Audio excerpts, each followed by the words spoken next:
Ya, dimulai ya. Bismillahirrahmanirrahim. Assalamualaikum warahmatullahi wabarakatuh.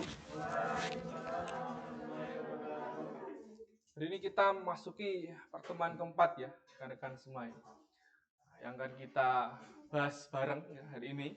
Kita diskusikan bersama. Itu ada di 4 halaman 75.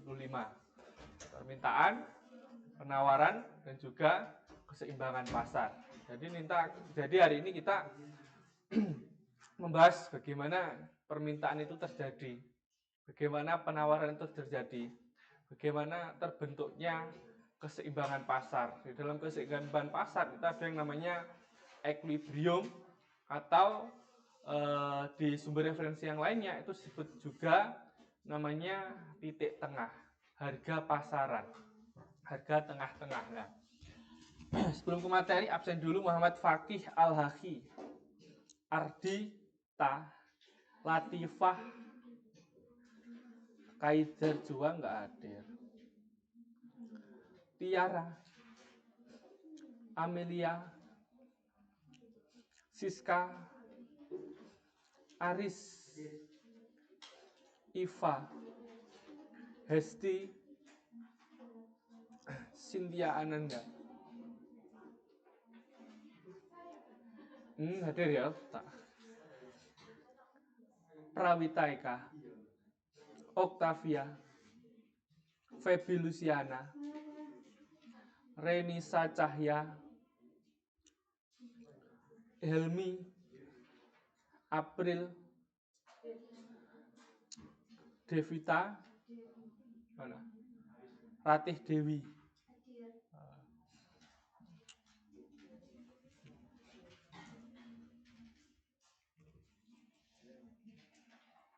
Tujuan pembelajaran hari ini ya, kita mempelajari interaksi pembeli dengan penjual. Teori permintaan menerangkan tentang sifat permintaan para pembeli terhadap suatu barang ya. Teori penawaran menerangkan sifat para penjual dalam menawarkan suatu barang yang akan dijualnya. Menggabungkan permintaan oleh pembeli dan penawaran oleh penjual akan ditunjukkan bagaimana interaksi antara pembeli dan penjual. Itu akan menentukan harga yang namanya harga keseimbangan atau harga pasaran dan jumlah barang yang akan diperjualbelikan. Kita akan bahas 5 bahasan, sub-bahasan hari ini. Yang pertama terkait dengan teori permintaan ya. Nanti kita bahas juga kurva permintaan. Kenapa kok kurva permintaan itu terjadi? Teori permintaan itu opo? Kurva permintaan ini bentuk piye? Slope positif atau negatif. Teori permintaan itu apa? Jadi di bukumu di halaman 75 ya. Jadi teori permintaan itu menerangkan tentang ciri hubungan antara jumlah permintaan dan harga. Jadi dalam teori permintaan ada 2 variabel yang dihitung ya. Ada 2 variabel yang diperhitungkan, 2 variabel yang dibandingkan. Variabel pertama itu harga ya. Variabel yang kedua itu adalah jumlah permintaan. Beberapa penentu permintaan. Bukumu dijelaskan juga ya, ada beberapa penentu permintaan. Yang pertama harga barang itu sendiri. Nah, itu juga faktor utama ya. Jadi kalau ingin beli-beli ya, pasar rumah tangga konsumen itu kalau ingin membeli itu dilihat dulu harga barang itu berapa sih harganya. Harga merek A itu harganya berapa? Nah, itu poin yang pertama. Terus yang kedua, harga barang lain yang berkaitan erat dengan barang tersebut. Nah, jadi apa? Jadi ada beberapa barang yang saling berkaitan. Ya. Satunya itu harganya naik, maka akan dibarengi dengan barang satunya harganya naik juga. Jadi apa? Jadi barang satu dengan barang yang lainnya itu saling berkaitan. Kalau ingin mengkonsumsi, ya kita rumah tangga konsumen ingin mengkonsumsi suatu barang, kita konsumsi itu kalau hanya satu, itu tidak enak, tidak pas ya, kurang sesuai, racikannya kurang, sehingga membutuhkan barang lainnya, barang yang pelengkap, Ben apa? Mungkin ben rasane iku luwih enak. Ben barang itu bener-bener matang. Contohnya apa? Untuk yang poin 2. Loh, belum di slideshow ya teman ya. Ya wanteng baca iki. Nah, gini ya, belum di slideshow ya teman ya. Nah, contohnya yang poin B apa? Harga barang lain yang berkaitan erat dengan barang tersebut. Jadi kalau barang itu diminta masyarakat naik, maka barang iratnya yang berkaitan, barang pelengkap untuk mengkonsumsi itu ya naik. Contohnya apa? Contohnya, jadi untuk mengkonsumsi barang itu membutuhkan tidak hanya satu barang, tapi harus ada pelengkapnya. Contohnya apa? Contohnya, contohnya apa kira-kira?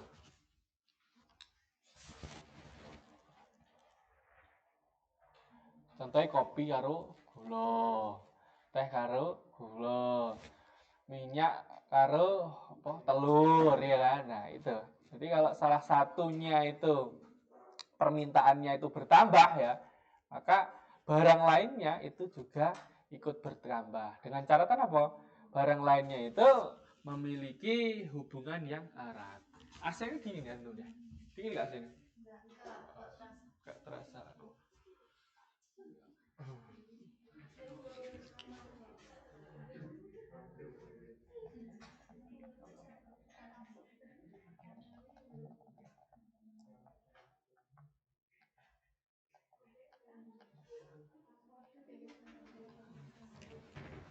Terus yang poin yang ketiga, ya, pendapatan rumah tangga dan pendapatan rata-rata masyarakat.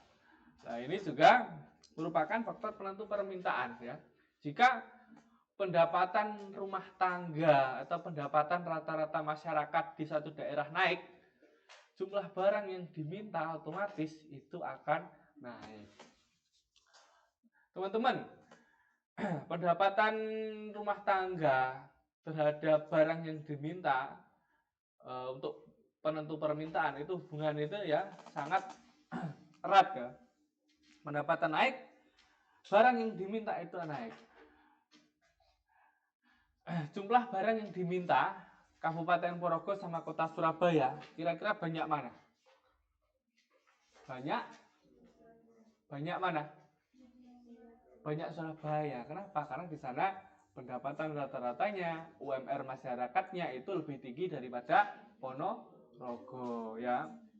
4,5, 46, 47 ya. Di sini 2000-an.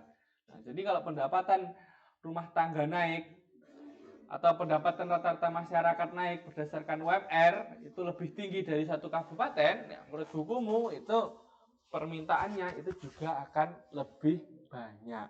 Contohnya teman-teman itu kerja, gajinya awalnya 1.500, sekarang 3 juta. Apa yang terjadi? Biasanya beli beras itu 1 bulan itu yang 15 kilo sekarang menjadi 25 kilo ya kan. Biasanya beli minuman itu biasanya bawa sendiri di rumah, gajinya nambah 2 kali lipat, beli terus. Beli makan biasanya bekal, gaji nambah 2 kali lipat, malah GrabFood, GoFood terus. Nah itu ya, itu yang terjadi. Jadi pendapatan naik akan dibarengi permintaan yang naik. Apalagi masyarakat di Indonesia, apalagi golongan milenial ya, yang identik dengan hidup yang hedon ya kan. Gaya hidupnya itu hedon. HP yang terbaru beli ya kan. Baju yang terbaru di Shopee banyak 55, 66, 77, 10, 10. Sekarang 11 sudah lewat ya tuh ya lah. Itu beli juga. Nah, jadi kalau pendapatan naik, barang yang diminta ikut naik. Terus yang ketiga, D, jumlah penduduk. Itu juga merupakan penentu permintaan ya teman ya. Jadi suatu daerah jika jumlah penduduknya itu lebih banyak, otomatis apa? Barang yang diminta itu juga lebih banyak. Terus yang E, ramalan mengenai keadaan di masa yang akan datang. Nah ini ya, ramalan mengenai keadaan di masa yang akan datang ini contohnya, wah ini mendekati bulan Desember. Bulan Desember itu apa yang terjadi? Identik dengan liburan ya kan? Identik dengan liburan, hari raya Natal ya kan, Nataru, Natal dan Tahun Baru. Banyak orang-orang itu jalan-jalan, liburannya panjang, sehingga apa? Sehingga ada beberapa masyarakat berpikir, sebelum Desember saya akan nyetok barang-barang persediaan barang di rumah. Kenapa? Pas Desember, pas ada inflasi, ya, kebutuhan akan barang-barang di bulan Desember itu sudah terpenuhi di harga normal. Beli ini di bulan November. Terus yang keempat adalah cita rasa masyarakat ya. Jadi beberapa bentuk permintaan yang keenam itu cita rasa masyarakat ya. Yang cita rasa masyarakat itu juga tergantung dari masyarakat di satu daerah. Contoh nih, cita rasa masyarakat di Indonesia karena cita rasa masyarakat di Jepang itu berbeda ya. Nah, Indonesia sukanya apa? Pedes ya kan, banyak rempah-rempahnya ya kan. Lah mungkin yang Jepang itu sukanya yang manis-manis gitu ya temennya. Salah satu perusahaan yang menjual produknya di satu negara dengan negara yang lainnya berbeda-beda rasa itu Coca-Cola ya teman ya. Jadi Coca-Cola kuwi rasane ning negara Indonesia ning Arab iku beda, ning Korea iku beda. Ya. Jadi nanti teman-teman mau umroh lah nih karena coba beliau Coca-Cola rasanya itu berbeda. Kemarin ada ya vlog dia itu ingin banding nih Coca-Cola Indonesia karo ning Arab. Pas ning Arab ini dibeli, ternyata apa? Rasanya itu berbeda ya. Menyesuaikan lidahnya orang Indonesia sini. Nah, jadi itu ya beberapa penentu permintaan ya. Ada 6 harga barang itu sendiri, harga barang lain yang berkaitan dengan erat, pendapatan rumah tangga atau dan pendapatan rata-rata masyarakat, jumlah penduduk, ramalan mengenai keadaan di masa yang akan datang, terus yang keenam cita rasa masyarakat. Nah, jadi ini beberapa penentu permintaan ya. Kira-kira teman-teman ada pertanyaan nggak dari keenam ini? Ada pertanyaan nggak? Sudah ya. Jadi mungkin pendapat rata-rata masyarakat. Jadi pendapat rata-rata masyarakat itu sederhananya jumlah pendapatan masyarakat satu kota dibagi dengan jumlah penduduknya itu akan menemukan pendapatan rata-rata masyarakat. Nah, pendapatan rata-rata masyarakat tinggi otomatis permintaan terhadap satu barang itu juga akan naik. Untuk yang poin C pendapatan rata-rata masyarakat, perusahaan itu sudah ada listnya. Oh, pendapatan rata-rata masyarakat di Ponorogo itu 2.500.000. Jadi saya menyetorkan barang, mendistribusikan barang saya itu ya lebih sedikit daripada ke Surabaya, yang dimana pendapatan rata-rata masyarakatnya itu 4,5. Jumlah penduduk, perusahaan akan tahu, oh ternyata jumlah penduduk itu yang paling banyak itu di Jawa. Sehingga apa? Nyetoknya gudang-gudang itu banyak didirikan di Jawa daripada di Kalimantan. Otomatis akeh penduduk apa? Sing tuku ya luweh akeh. Nah, itu ya. Sudah ya, clear ya teman-teman ya. Nah, selanjutnya harga dan permintaan. Di dalam hukum permintaan itu dijelaskan sifat hubungan antara permintaan suatu barang dengan tingkat harganya. Hukum permintaan ini bunyinya apa ya? Jadi di bukumu ya, di dalam hukum permintaan itu merupakan suatu hipotesis yang menyatakan makin rendah harga satu barang maka makin banyak permintaan terhadap barang tersebut. Sebaliknya, makin tinggi harga satu barang maka makin sedikit permintaan terhadap barang tersebut. Nah, itu dinamakan hukum permintaan. Nah, contoh nih, ada diskonan suatu baju ya, ada diskonan suatu baju. Kita sebagai rumah tangga konsumen B ingin beli harga diskon apa ingin beli yang harga normal?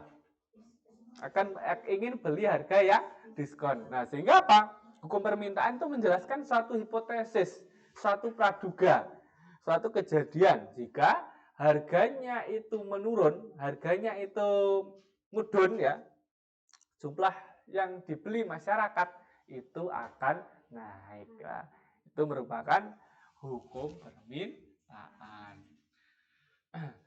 Contohnya itu ada di halaman 77. Jadi dijelaskan secara deskripsi ya tadi ya. Nah, ini dijelaskan secara tabel ya teman-teman ya.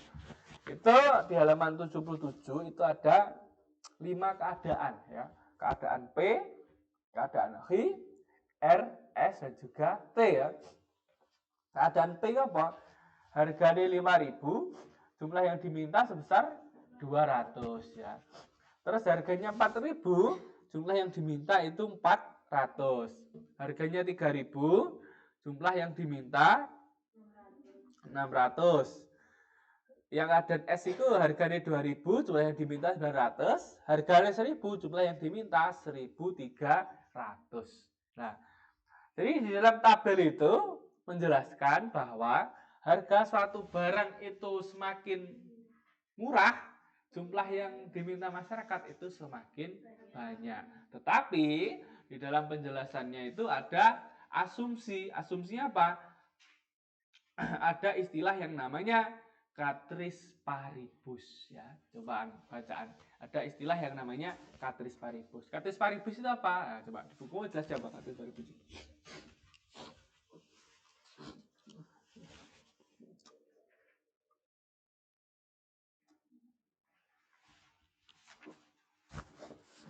Pernah dengar istilah Katris paribus? Pernah?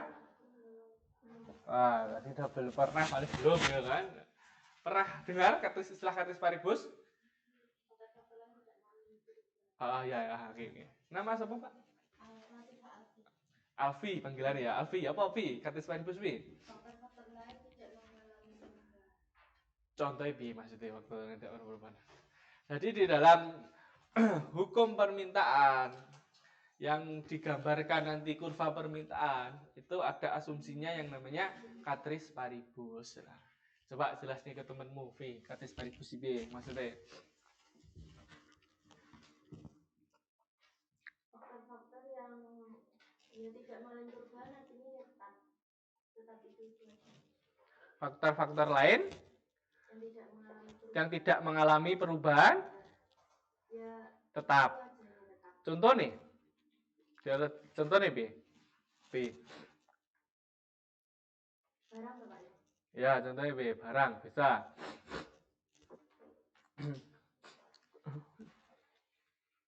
Di harga atau model atau faktor lain yang dianggap tidak mengalami perubahan ini contohnya faktor apa aja?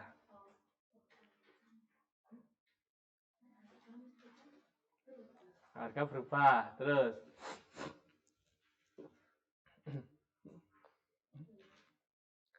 ya, jadi di dalam ini ya, di dalam tabel 77 dan kurva 78 itu di dalam kurva permintaan ada asumsi yang namanya Katris paribus. Katris paribus tadi apa? Ahfi tadi menjelaskan ya, faktor-faktor lain dianggap tidak mengalami perubahan. Ingat, ini ya, ini yang berubah apa? Yang berubah di sini apa?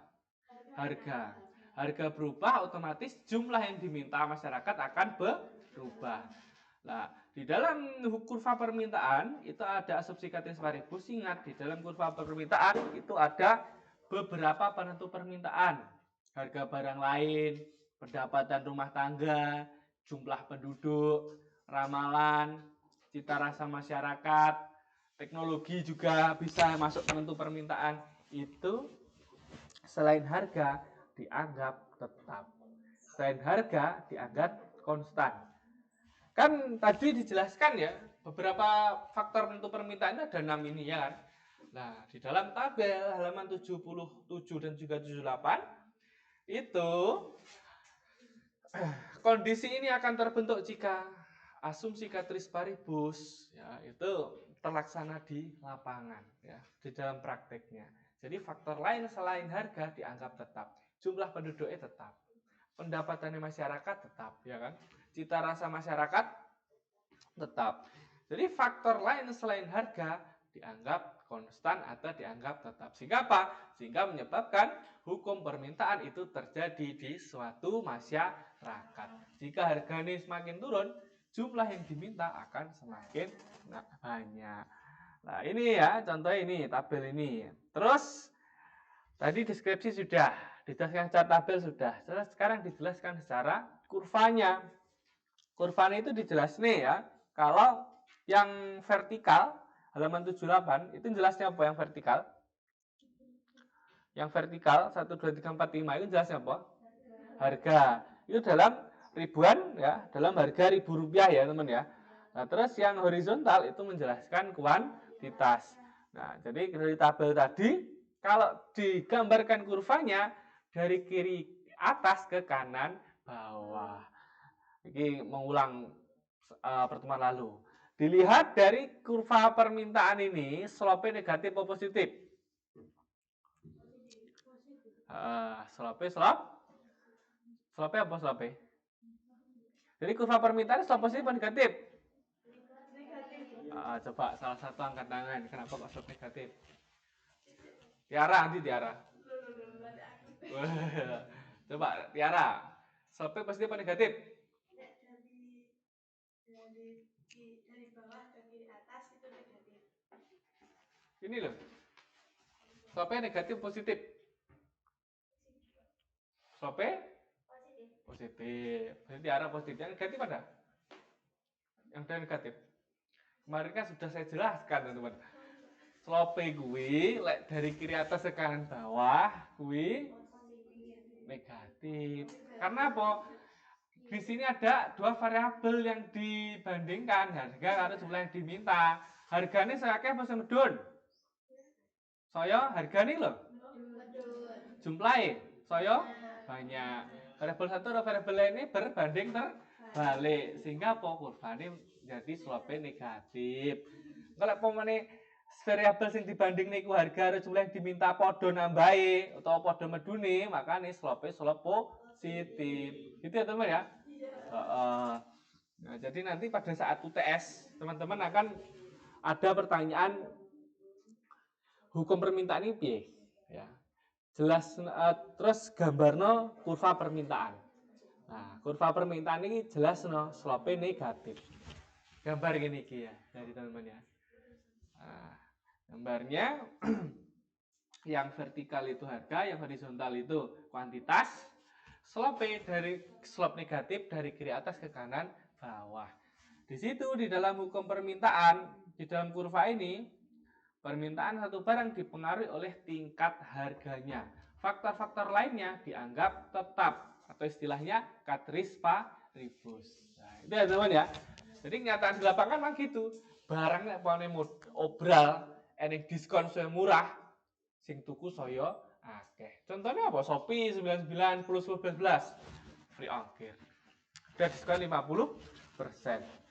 Sehingga apa? Sehingga yang bekerja di ekspedisi ya lumayan ya pada waktu 9, 9, 10, 10 ya. Berangkat jam 6 pulang malam ya.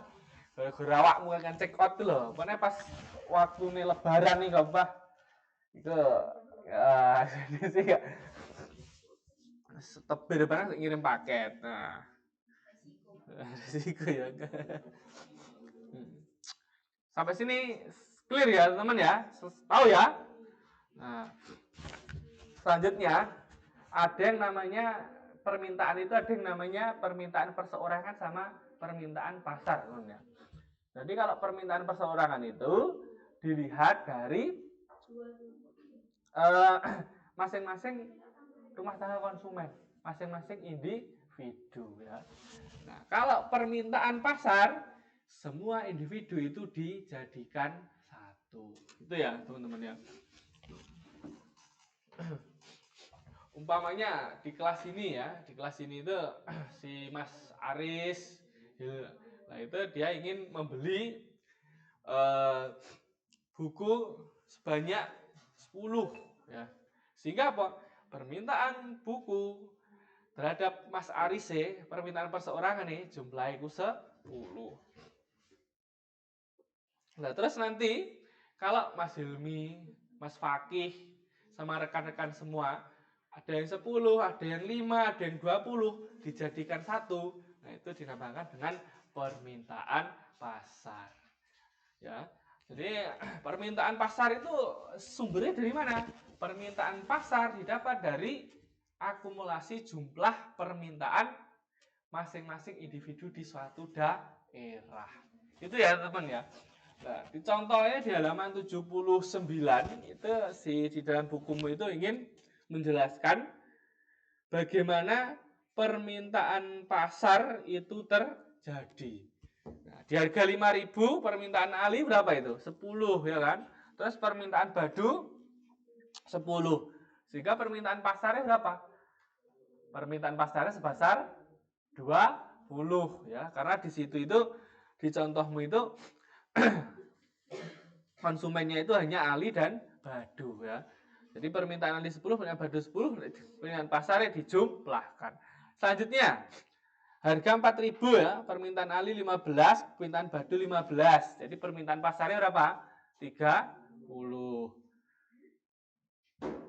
Selanjutnya di harga 3.000, permintaan Ali 30, permintaan Badu 20, sehingga permintaan pasarnya 50. Di harga 2.000, Ali 50, Badu 30, permintaan pasar 80, dan di harga 1.000, permintaan Ali 70, permintaan Badu 45, permintaan pasar 115. Nah, jadi apa yang bisa kita lihat di sini, dianalisis dari dalam tabel, jadi masing-masing individu itu sama-sama meningkat jika harganya itu turun.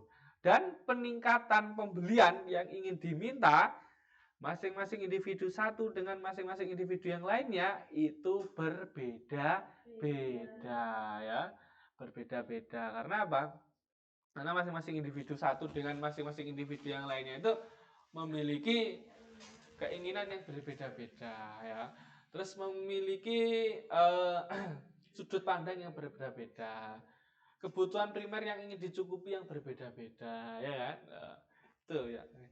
Nah, terus di bawah halaman 79 ya. Ada gambaran kurvanya. Ini hampir mirip sama kurva permintaan tadi ya. Hampir mirip seperti ini ya. Di dalam kurva ini ingin menunjukkan bahwa permintaan Ali sama permintaan Badu digambarkan kurvanya. Kalau digabungkan jadi satu akan membentuk yang namanya permintaan pasar. Jadi teman-teman nanti di UTS ya ditanyai hukum permintaan gitu ya. Gambar no kurva permintaan, sebutkan contoh hukum permintaan secara real. Teman-teman tahu ya? Tahu ya? Hukum permintaan tadi apa? Semakin tinggi harga, maka permintaannya semakin sedikit. Harganya semakin murah, jumlah yang diminta masyarakat itu semakin banyak itu ya. Terus kurvanya berslop negatif. Ada istilah Catrice paribus agar permintaan ini bisa terjadi di masyarakat di kehidupan.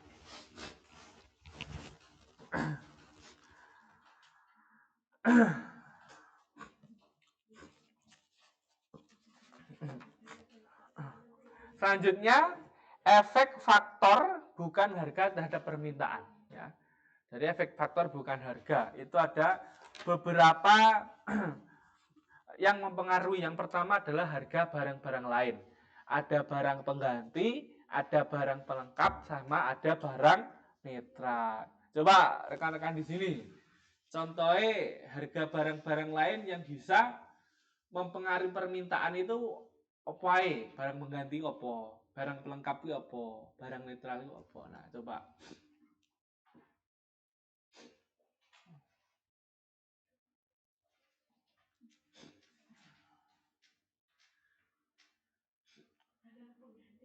Ya, coba Tiara, barang pengganti apa? Contohnya. Barang pengganti kan biasanya kalau orang-orang ngopi itu kopinya habis kan nggak ada. Terus ada yang terjadi diganti dengan teh. Oh ya, jadi kopi ini teh ganti teh. Kopi ini pokoknya saya larang, tukune teh, udah ya. Oke, barang pengganti kopi teh. Yang lainnya? Apa kira-kira kopi teh bisa? Beras, kayak misal beras mahal diganti pakai nasi jagung. Sama namanya, Mbak Ardita, Alfi, Tiara, cowok apal. Kejilbaban. Ardita ya. Beras karo jagung. Nah, beras ini mahal ya teman-teman sekarang ya, berarti 13 ribuan ya. Terus Pak Julhas ya, Zulkifli Hasan Kementerian Ekonomi kemarin itu memberikan saran kepada masyarakat kalau berasnya itu mahal diganti dengan makanan yang lainnya yang memiliki karbohidrat tinggi ya, telo, jagung, tiwul ya, gaplek tiwul ku ya.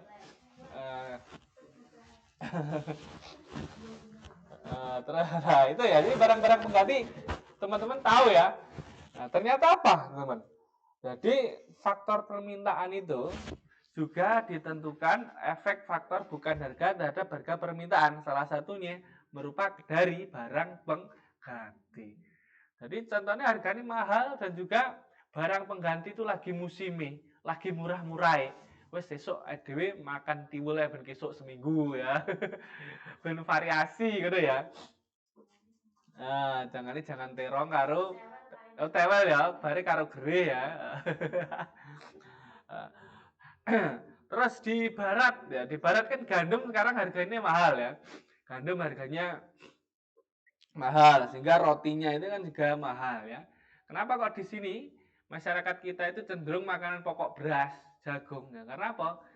Gandum produksi di Indonesia ini tidak semelimpah di negara Eropa ya. Karena cuaca ini ditanduri gandum ini ya ora tek cocok-cocok banget nah di Eropa ditanduri jagung karo beras ora tek cocok-cocok banget ya. Jadi antara gandum dan juga beras itu bisa menjadi barang pengganti. Itu ya teman ya. Jadi efek dari faktor bukan harga terhadap permintaan yang pertama barang pengganti teman-teman sudah tahu. Selanjutnya ada barang pelengkap. Apabila suatu barang selalu digunakan bersama dengan yang lainnya. Nah ini juga merupakan faktor bukan harga terhadap permintaan juga ya. Contohnya motor ini saya nambah, saya akeh kredit motor ini 500.000 sekarang sudah bisa bawa pulang motor. Sehingga apa? Menimbulkan apa? Barang pelengkap berupa apa namanya itu pertaletnya, pertamaknya, permintaannya juga akan naik. Itu ya teman-teman. Selanjutnya, barang pelengkap yang lainnya. Baju dan celana ya bisa ya. Karbodo iki klambine anyar mesti celanane anyar. Baju, celana, apa sandal iki ya. Terus apa neh liyane?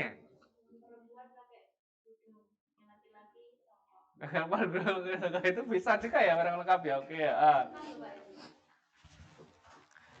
Terus gara-gara pandemi permintaan terhadap laptopnya naik ya kan, sehingga apa jaringan wifi nih penuh masa ini masang dewe lah itu. Masker terus banyak yang make ya maskernya ya. Nah, jadi itu barang itu selalu digunakan bersama dengan barang lain-lainnya. Ternyata apa? Ternyata permintaan terhadap barang lain itu ikut bertambah selain faktor harga. Sekarang apa gawe lihat TV gak iso gawe TV analog, misalnya gawe TV digital harus beli apa namanya? STB ya. STB. Permintaan terhadap STB itu juga naik. Jadi itu ya teman-teman ya tahu ya barang pelengkap yang bukan faktor harga tetapi dia juga mempengaruhi permintaan. Terus ada barang netral. Nah, di sini itu barang netral di contohnya apa maksudnya di bukumu?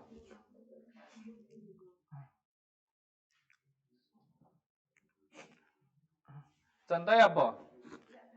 Di bukumu dicontohnya apa barang netral itu?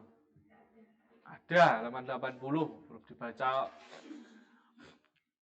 Contohnya beras sama buku tulis ya. Nah, jadi beras dan buku tulis itu disebut dengan barang netral. Di mana kalau salah satu itu permintaannya itu naik, yang lainnya tidak terdampak sama sekali ya. Harganya itu naik, yang lainnya tidak terdampak. Makanya disebut dengan barang netral. Buku karo beras. Beras naik, buku iso naik gak? Tidak ya. Buku naik, beras iso naik enggak? Bisa. Lah, maksudnya gimana kok buku naik, beras iso naik? Kok iso naik? Ikut naik karena inflasi tapi tidak apa mempengaruhi secara langsung ya teman-teman ya. Jadi secara tidak langsung, entah itu karena inflasi, karena nilai rupiah itu melemah gitu. Sudah baca berita kemarin itu kan Indonesia itu diproyeksikan rata-rata gaji itu bisa mencapai 10 juta per bulan. Bisa ya diproyeksikan. Itu terjadi di tahun Indonesia Emas. Indonesia Emas tahun berapa? 2045. Nah, jadi di tahun 2045 Indonesia itu mencapai 100 tahun. Nah, itu mencapai Indonesia Emas ya. Target pemerintah apa? IKN-nya wis di sana ada smart city ya. Rata-rata pendapatan per bulannya itu 10 juta ya kan, teman-teman ya. Ekonominya masuk 3 besar ekonomi dunia. Nah, jadi itu ya. Faktor bukan harga ditentukan dengan barang-barang yang lainnya.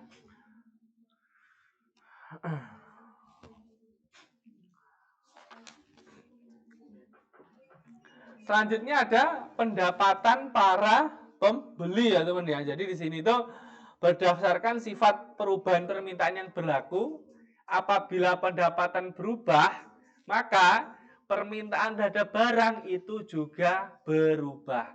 Di situ ada barang inferior, esensial, barang normal, sama barang mewah. Contoh nih yang kita contoh bareng-bareng ya, barang inferior ini apa? Barang yang banyak diminta oleh orang yang berpendapatan rendah. Contohnya apa? Barang inferior ini. Barang yang banyak diminta oleh orang yang berpendapatan rendah. Contohnya apa? Harganya biasa. Contohnya apa? Beras subsidi, ya, sembako dari pemerintah wi, terus apa nih liane?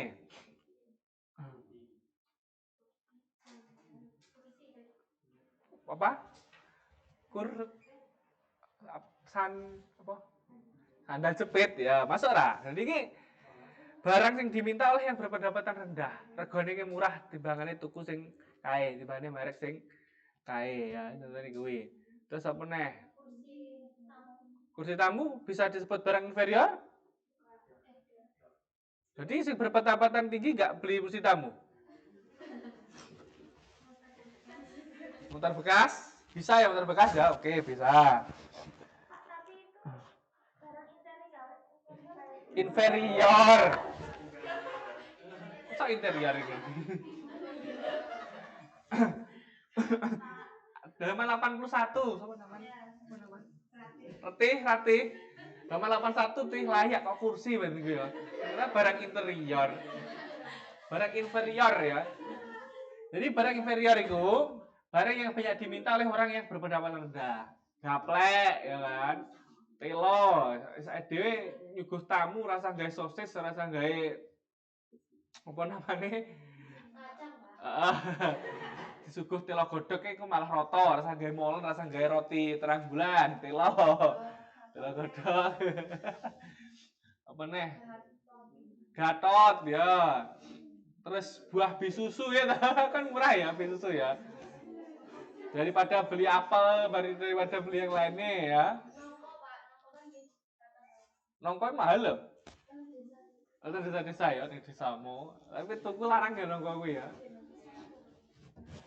Nah, jadi barang ini saya sandal jepit masuk Bang ya, sandal jepit bisa. Daripada ada mereknya apa, Subspreme apa nih, Nike Spek, sandal jepit ae. Kok ning masjid ilang ikhlas, ora pas salat, ora mikir nemen-nemen ya. Sandale spek pas salat Jumatan ki akeh mikir nemen-nemen ning malah ora salat, malah salate ra kusuk ya, sandal jepit ilang tunai ya. Apa nih kira-kira? Ya, gaplek sudah tadi. Tih, udah tih. Apa nih lihat tih? Ini contohnya apa nih kono? Ubi kayu ya. Contohnya ubi kayu.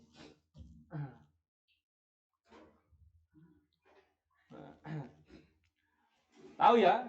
Iwak kali masuk lah. Iwak kali sekilo biro. Ikan iwak kali. Padel dan lain sebagainya itu murah itu loh ya. Mahal loh malah. Oh iya ya, oh iya bener ya, keringan ya. Stoknya ada ya, penawarannya turun ya.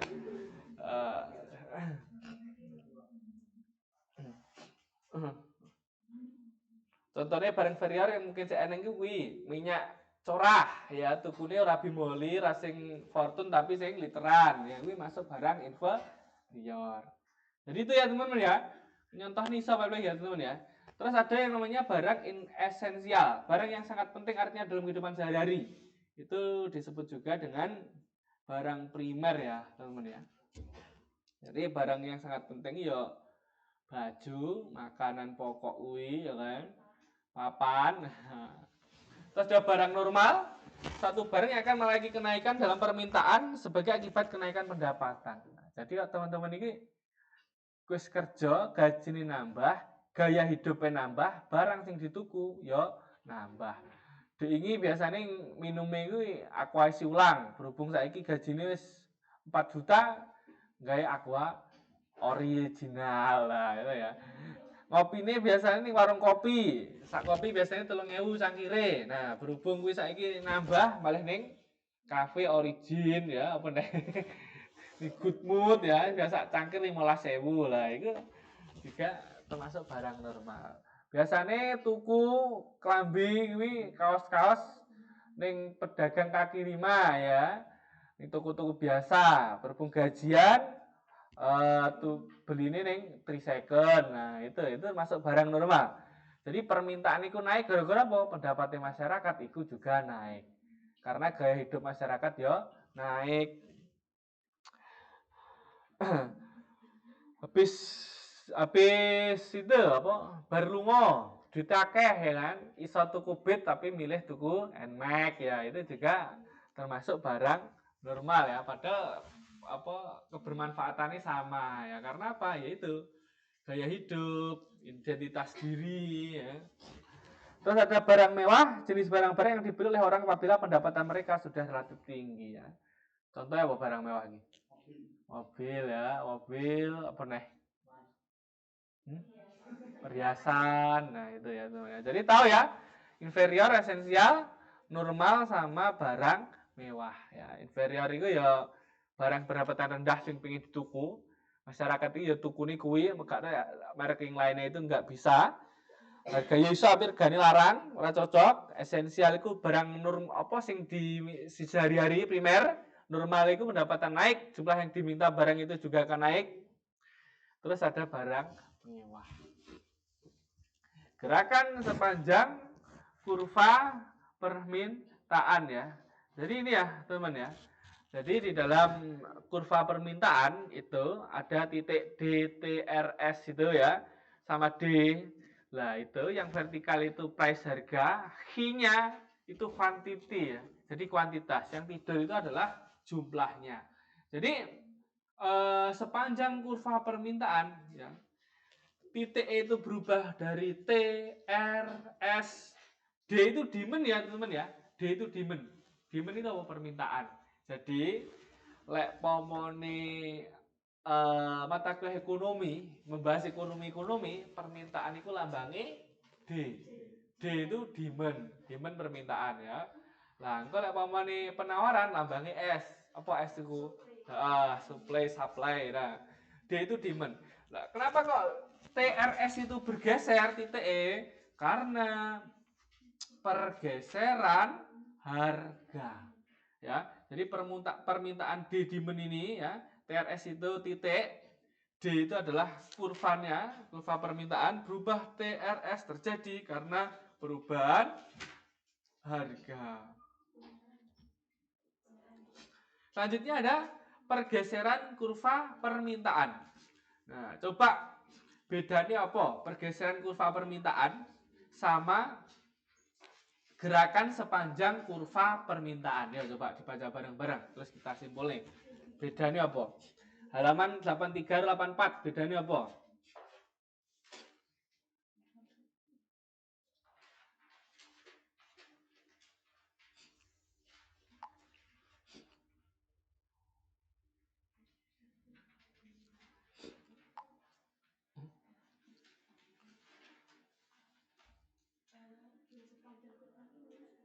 Ya oke. Siapa yang ingin berpendapat? Tiara, Erdita, Alpi, Okta. Kok wangel ya ngapal yang cewek-cewek ya aku, yang cowok kok cepet ya. Sering disebut tadi ya. Sering dipanggil ya. Ki piye ki? Menawarkan diri apa pengen panggilan? Jadi cewek panggilan apa cewek menawarkan diri, teman-teman iki?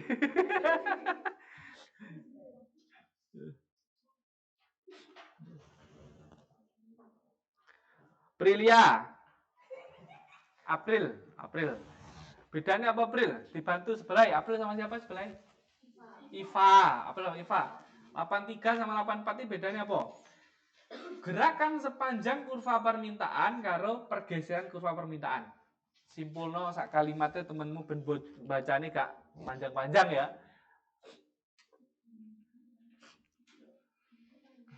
Yang April itu menjelaskan gerakan sepanjang kurva permintaan, yang Iva menjelaskan pergeseran kurva permintaan. Ya silakan April.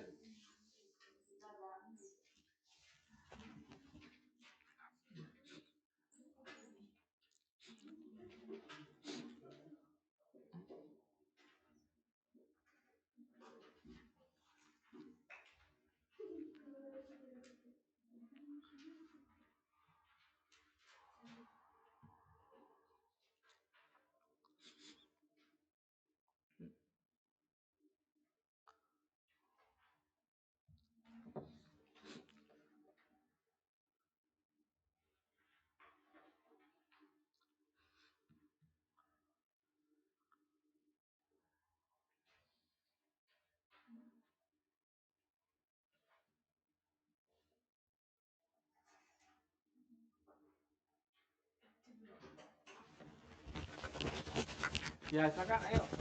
Belum ke slide selanjutnya ya. Bedanya apa? Ayo April dulu, gerakan sepanjang kurva permintaan. Ini jelasnya apa, weh? Perubahan karena kurva permintaan berapa apabila harga barang yang diminati menjadi makin tinggi atau makin menurun. Ya, nah jadi apa? Jadi halaman 83 kuwi menjelaskan ya, D itu demand ya, teman ya. Nah, terus kurva permintaan TRS kuwi nyapa kok T harganya menjadi 4, kuantitasnya 400. Terus bertambah harganya itu Rp3.000, medun harganya, kuantitasnya menjadi 600. Nah, harganya turun jadi 2, kuantitasnya menjadi 900. Jadi apa? Jadi gerakan sepanjang kurva permintaan itu terjadi karena disebabkan oleh perubahan harga. Itu ya intinya ngono ya, teman-teman ya. Terus jelasin wacana halaman 83. Terus halaman 84. Iva. Intinya B. Pergeseran ini terjadi karena berubahnya jumlah produk yang diminta konsumen sebagai akibat dari berbagai faktor kecuali faktor harga produk tersebut. Oh, lah jadi di sini tuh di situ kan harganya tetap Va, di harga P ya kan? Nah, di situ ada 3 kurva permintaan. D1 sama D2. Nah, ternyata apa? Ternyata kurva permintaan itu bisa bergeser Va dengan harga yang tetap. Lek ning tengah-tengah kuwi ning D ning titik A, demand. Nah, ternyata di suatu kejadian itu kurva permintaan itu iso nambah Hi ning Hi1 sehingga permintaannya bergeser D ke D1. Itu permintaannya bertambah. Nah, tetapi di keadaan tertentu ya, kurva permintaan itu bergeser ke kiri. Titik A menjadi A2 sehingga kurva permintaannya dari kurva D bergeser ke D2. Nah, yang menyebabkan pergeseran karena apa, Fa? Karena lah iya, permintaan geser karena faktor apa? Harganya kita tetap. Nah, harganya kan tetap di P itu. Barang produksi ini ya, barang produksi ini saya akeh. Saya yakin lah barang produksi saya akeh yang dibeli masyarakat semakin banyak. Enggak. Lah apa? Bergeser karena faktornya selain harga li apa? Apa bener faktornya selain harga yaitu pendapatan para pembeli. Ya, jadi harganya tengah aslinya yang akui, pendapatan para pembeli meningkat, dapat bonus akhir tahun, sehingga apa? Harga ini tetap, jumlah yang diminta dari Q bergeser ke Q1. Ternyata pendapatannya turun, laba perusahaan itu menurun. Sehingga apa? Harga ini tetap, barang yang dibeli itu bergeser ke kiri. Kuantitasnya berkurang menjadi A2. Gitu ya. Terima kasih si Mbak Iva Kar April ya. Jelas ya, teman-teman ya. Kalau nggak jelas, takkan para hasil ya. Selanjutnya teori penawaran, teman-teman. Nah, jadi teori penawaran itu kebalikan sama permintaan ya. Jadi penentu-penentu penawaran itu harga barang itu sendiri, harga barang-barang lain, biaya produksi, tujuan operasi perusahaan tersebut, tingkat teknologi yang digunakan. Asumsi ini, selain harga barang itu sendiri, faktor lain dianggap tetap atau categoris paribus. Jika harga barang itu tetap, harga barang-barang lain itu tetap, biaya produksinya itu tetap, tujuan perusahaan itu tetap, tingkat teknologi digunakan tetap. Jika di dalam suatu keadaan itu terjadi, ya, maka hukum penawaran akan teraplikasi, ya, akan terlaksanakan. Hukum penawaran ini apa? Ya, ini kebalikannya sama hukum permintaan, ya.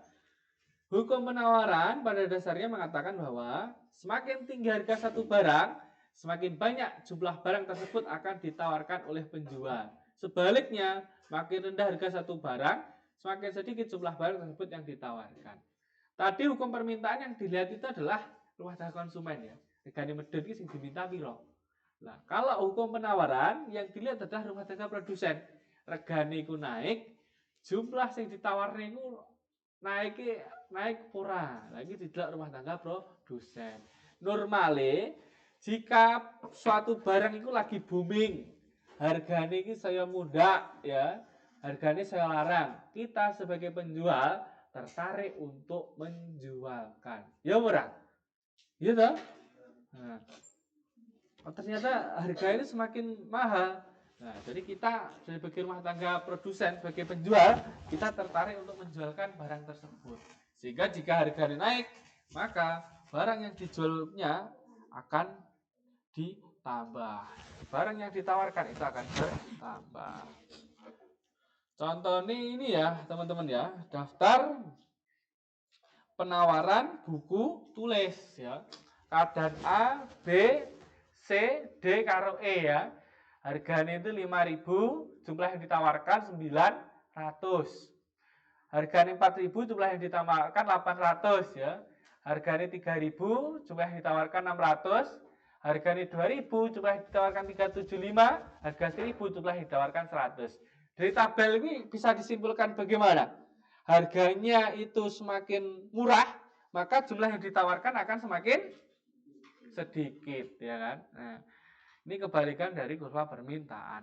Nah, terus kurva penawaran nih ada di halaman 87. Nah, coba lihatin kurva penawaran halaman 87. Mas Aris. Riz, kurvanya slope positif atau negatif, Riz? Nah, alasannya apa kok positif?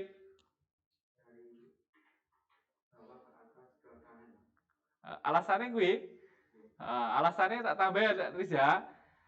Variabel harga, karena jumlah yang ditawarkan itu berbanding lurus.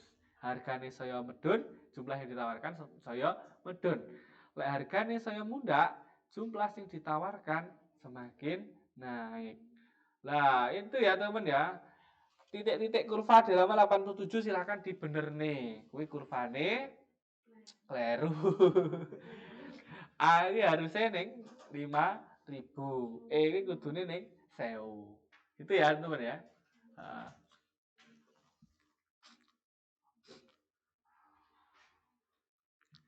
Amelia Audrey.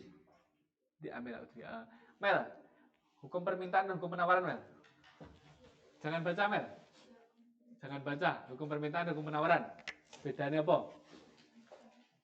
Hukum permintaan yaitu hukum yang sesuai dengan kebutuhan konsumen untuk meminta kepada produsen, dan kebutuhan hukum permintaan semakin tinggi harga barang, permintaan akan semakin sedikit. Ya, kuis jawaban sebenar. Hukum permintaan gue ya. Harganya semakin mahal, barang yang diminta semakin sedikit. lek harga semakin turun, barang yang diminta akan semakin banyak. Nah, kuwi permintaan ngono kuwi ya. Hukum penawaran. Hukum penawaran apa? Harganya naik, maka barang yang ditawarkan akan naik. Nah, barang itu akan gitu ya, teman ya. Paham kabeh ngono.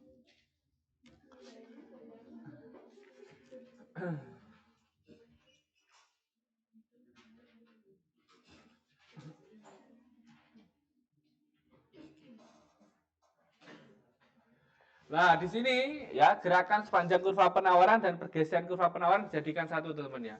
Jadi kalau gerakan sepanjang kurva penawaran yang menyebabkan pergeseran ini ya, menyebabkan kurva itu bertambah jadi ini ya.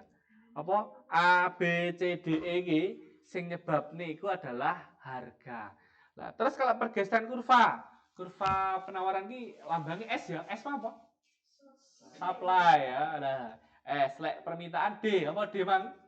Demand. Nah, sing gari berubahnya apa kok malah S iki iso berubah S1, S2?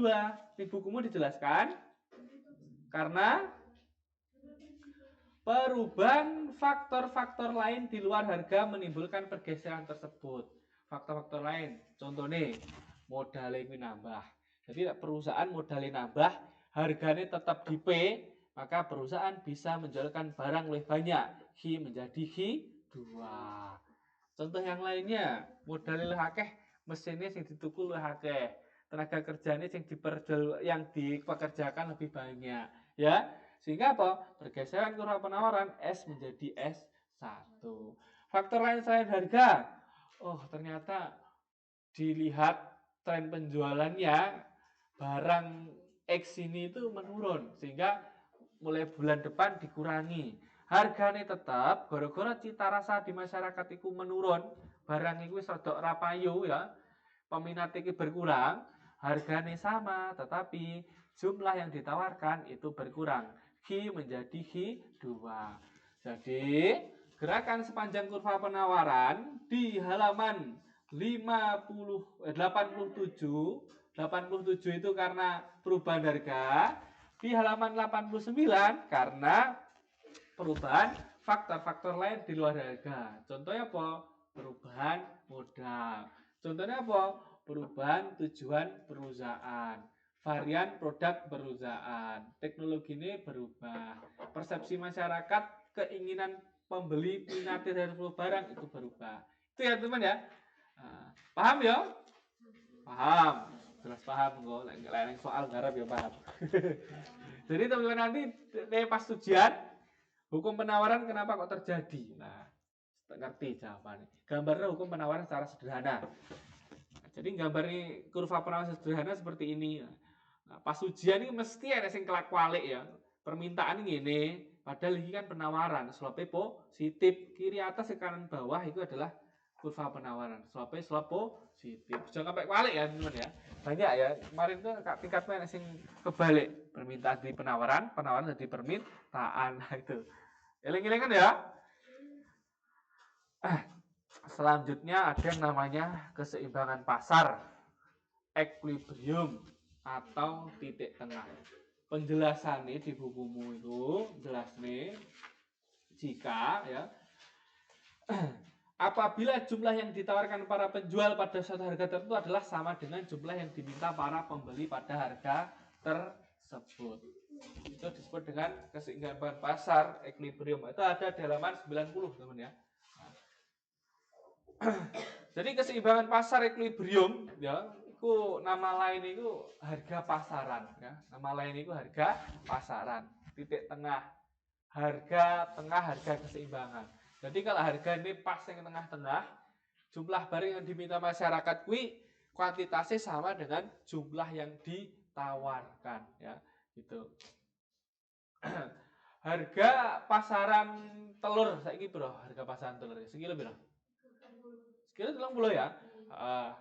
Nah, umpomo harga telur kuwi 40, yang terjadi apa? Enggak beli ya. Nanti apa? Sedikit peminat sehingga akan terjadi di posisi yang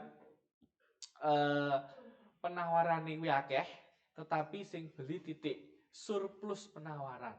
Gelem lho tuku sego 40. Padahal legane ya duit 30 ya ta, pindah toko ya itu yang terjadi ya. Nah, terus kalau ada yang jual harga per kilonya 20.000. Teman-teman apa reaksinya?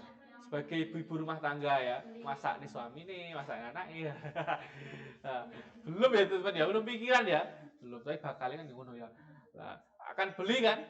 Biasanya tuku sekilo, malih tuku 2 kilo. Tuku 3 kilo pisane iki. Nah, hargane murah. Terus apa yang terjadi kalau harganya di harga pasaran? Yang terjadi apa? Biasanya telurnya 30.000 tapi sing ngedol 20.000. Yang terjadi apa? Yang terjadi adalah permintaan naik, kebanyakan permintaan. Toko lagi nyetok langsung entek, ya kan? Nah, sehingga sing jual-jualnya cepet habis ya, akan terjadi yang namanya kehabisan stok, akan terjadi kelangkaan. Karena masyarakatnya cepet, wah harganya 20.000 ae nang dituku, dan diborong, diomongne ning kanca-kancane. Nah, istilahnya beli. Siku dinamakan dengan surplus permintaan. Sehingga apa? Sehingga di dalam keseimbangan pasar equilibrium ada yang namanya titik tengah. Jadi sing pasti harganya 30.000. Dalam keadaan 30.000, peminat terhadap telur bisa dipenuhi oleh rumah tangga produsen. Peminat terhadap telur rumah tangga konsumen ini sing pengen beli-beli telur ini iso tuku. Telurnya ora langka, ora cepet entek, penjualannya normal. Nah, itu yang terjadi seperti itu ya. Contohnya harga pasaran iPhone 11 sih piro saiki? Second nih. iPhone 11. 6 juta ya. Teman-teman pokoknya ngedel iPhone 11 kok del 10 juta itu kurang. Gak mau ya. Rapayu di Facebook larang men. Nah, pokoknya kok del 6 juta. iPhone 11 yang iBox 2 juta. Cepet ya, setengah jamnya sing WA wakeh. Inbox alamat ya ta. Ke BT, TT ya ta, kelebihan kelemahan. Nah, itu yang terjadi. Karena apa? Menjualkan di bawah harga pasaran. Harga pasaran terbentuk karena apa? Dalam ekonomi mikro dijelaskan bahwa harga pasaran terbentuk karena jumlah yang diminta sama jumlah yang ditawarkan itu seimbang ya. Tapi ini penjelasan secara mikro ya. Seimbang itu apa? Seimbang itu pokoknya harga 5.000. Jumlah yang diminta itu 200, jumlah yang ditawarkan 900, harganya larang. Akeh sing apa namanya? Akeh sing jualan ya. Sehingga apa? Sehingga ada 700 yang belum terjual. Nah, terus harganya 4.000, jumlah yang diminta 400, jumlah yang ditawarkan 800. Sehingga apa? Posisi harga 5.000 dan 4.000 itu sifat interaksi ini adalah kelebihan penawaran ya. Itu ada di buku halaman 90 yang bawah. Nah, terus harganya 22.000, jumlah yang diminta 900, padahal yang ditawarkan hanya 300 ya. Cepet ya. Kayak iPhone tadi loh. iPhone 11 harganya 6 juta itu kok dol 2 juta ning forum jual beli Ponorogo langsung banyak yang inbox ya. Nah, harganya 1.000, jumlah yang diminta 1.300, jumlah yang ditawarkan 100. Sehingga posisi harga 2.000 sama 1.000 terjadi kelebihan permintaan. Sehingga apa? Yang pas tengah-tengah harga pasarannya ya, itu harga pasarannya itu terjadi di harga 3.000. Jumlah yang diminta itu 600, jumlah yang ditawarkan itu 600. Terjadi keseimbangan. Ini penjelasan secara sederhana. Kenapa kok harga pasaran itu terbentuk? Harga beras sekarang 12.000. Pokoknya toko sing dadar 8.000. Cepat habis. Kemarin ada toko yang jual harga beras per kilonya itu 17.000. Stoknya akan banyak. Karena apa? Karena menjualkan itu di atas harga pasar, di atas harga keseimbangan. Jadi harga pasaran kenapa kok terbentuk? Teman-teman sudah tahu ya. Nah, ini dijelaskan secara ekonomi mikro seperti ini ya. Namanya penjelasannya adalah harga equilibrium, harga pasaran, titik tengahnya. Gitu ya, teman ya. Nah, jadi kalau teman-teman pengen jualan montormu, dilokan harga pasarane. Kalau pemone montormu kok dol bibitmu iki kok dol nek regane iku luwih murah teko harga pasaran, cepet payune. Ya hargane ya di bawah pasaran, tapi nek kok dol terlalu tinggi ya angel payune. Itu ya teman-teman ya. Jadi harga pasaran itu akan terbentuk secara alamiah, teman. Akan terbentuk secara alamiah. Kenapa kok harga iPhone 11 sekarang 66 juta? Karena kebanyakan yang jual harganya itu 6 juta dan laku. Ya, di bawah 6 juta cepet apa namanya? Cepet tukune wong itu. Itu ya, sampai sini ada pertanyaan terkait dengan harga pasaran titik tengah ya. Tahu ya? Nah, keseimbangan pasar ya. Jadi jumlah yang ditawarkan sama jumlah yang diminta itu sama. Nah, jadi kalau ini ya, halaman 90 itu kalau digambar secara kurvanya ya.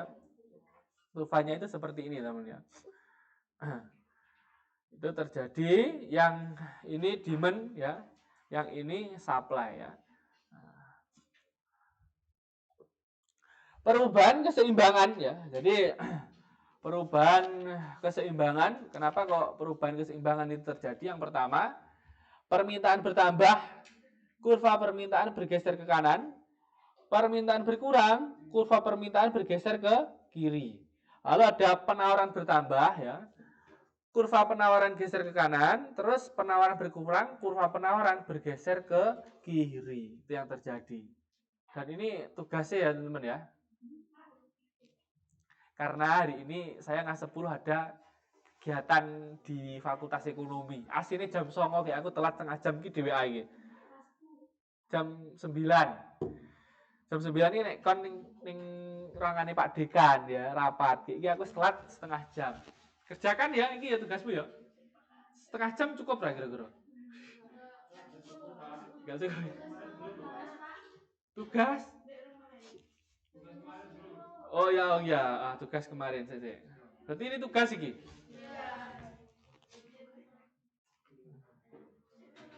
Tak kirim ke WA grup ya, tak kirim WA grup.